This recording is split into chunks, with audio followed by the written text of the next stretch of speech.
Hi friends, welcome to माय घरकुल. तर मैत्रिणींनो, आज आपण बघणार आहोत आपल्या घरातले जे स्विचेसचे बोर्ड असतात किंवा काही इलेक्ट्रॉनिक गोष्टी असतील किंवा काच असेल, ह्या साफ कसं करायचं. आणि काय होतं, या गोष्टी आपल्याला अगदी खूप पाण्याने निरम्याने अशा घासता येत नाही, पुसता येत नाही. तर यावरती मला एक खूप छान असं सोल्युशन बाजारात मिळालं आहे. तर मग वाटलं की ते तुमच्यासोबत शेअर करावं. आणि काय होतं, आपल्या रोजच्या घाईगडबडीत ह्या गोष्टींकडे आपलं दुर्लक्ष होतं. नेहमी हाताळणाऱ्याच असतात पण खराब होऊन जातात. आता इथं आमचाच हा स्विच बोर्ड आहे, प्रत्येक रूममधले असे थोडे खराब झालेलेच आहेत. तर आता दिवाळी जवळ येते, सगळे आपण घराच्या साफसफाईला लागलो आहेत. तर हे पहा तुम्ही, मी ह्या रुमालावरती त्याचा एक दोन स्प्रेचे हे घेतले होते आणि इझिली फक्त एक दोन ह्याच्यात मी त्याला पुसून घेतलं आणि ते अगदी चकाचक झालं आहे. नाही तर खूप चिकट डाग होते. आणि हे चिकट डाग कसे असतात, काचे किंवा इलेक्ट्रॉनिक गोष्टींवरती आपण पाणी वापरू शकत नाही किंवा काचेवरती जास्त रफली घासूही शकत नाही किंवा त्याला स्क्रॅचेस पडतील किंवा करंटची भीती असती.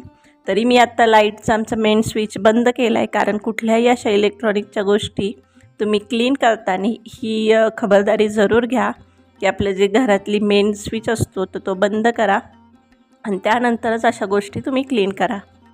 आणि यावरती आपला उपाय म्हणजे हे आपलं ऑल क्लीनचं एक लिक्विड येतं मार्केटमध्ये, आणि ते स्पेशली किचनसाठी किंवा जे ऑइली स्टिक्की डाग असतात.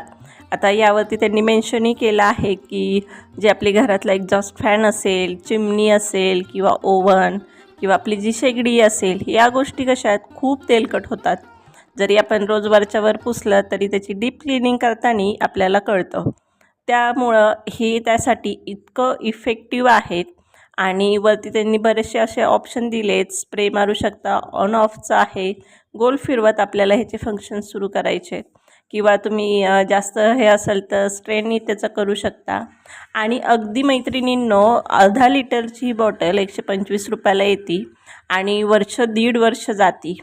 कारण आपण जे डीप क्लिनिंग करतो ही एक तर सणवाराच्या वेळेस करतो, तर त्यावेळेस हे वापरलं तर आपलं काम खूप सोपं जातं. फक्त काय करायचं, रुमालावरती एक दोन वेळेस स्प्रे मारून घ्यायचा आणि इझिली तुमचं जिथंही कुठं असा चिकट भाग असेल तर हा इतक्या हलक्या ह्याने निघून जातो.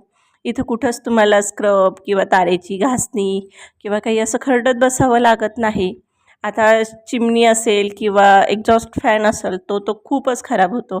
तर त्यावरती पण हे सिम्पली असं तुम्ही स्प्रे करा आणि 1-2 मिनटात पुसून घ्या. आता आपल्या घरी फ्रीजचं जे हँडल असतं तर तेही बघा बऱ्याच वेळेस खराब होतं. आता माझंही बरंचसं खराब झालं आहे, कारण अ, रोजच्या रुटीनमध्ये एवढं ते काही साफ होत नाहीत. तर आता त्यालाही पहा तुम्ही, मी इथं ते जास्त जरा स्टिक्की डाग आहेत त्यामुळं आपला जो स्क्रब असतो तर त्याच्यावरती स्प्रे करून घेतला आहे आणि सिम्पली हलक्या हाताने मी फिरवते आणि पटकन याचं जे सगळं जे चिकट कोटिंग होतं त्याला ते सगळं निघून जात आहे. म्हणजे आपल्या ह्या आता सणाच्या वेळेस आपण ही साफसफाई करतो, तर त्यावेळेस आपलं काम हा खूप इझिली आणि लवकर फटाफट करतो. जास्त मेहनतही घ्यावी लागत नाही. आणि कधी काय होतं की आपल्याला वेळ नसतो खूप जास्त करायला, त्यावेळेस तर हे अशा प्रकारचे प्रोडक्ट्स वापरणं खूप गरजेचं पडतं. तर आता तुम्ही पाहू शकता, माझं हँडल बरंचसं खराब झालं होतं, परंतु सिम्पल मी थोडासा स्क्रब फिरवला आणि ते निघून झालं. अशाच पद्धतीने तुम्ही फ्रीज असो, कुठलंही इलेक्ट्रॉनिक गॅजेट असो की जिथं चिकट भाग झालेला असेल तर त्याला तुम्ही क्लीन करू शकता. आणि हो मैत्रिणींनो, आज तुम्ही जर पहिल्यांदा चॅनलवर आला असाल तर चॅनलला एकदा भेट द्या. आणि आता हे तर मी इलेक्ट्रॉनिक्स वगैरे सांगते, पण आता पहा तुम्ही, माझ्या ड्रेसिंग टेबलच्या काचेवरती पण क्रेयॉननी ड्रॉइंग केलेली आहेत.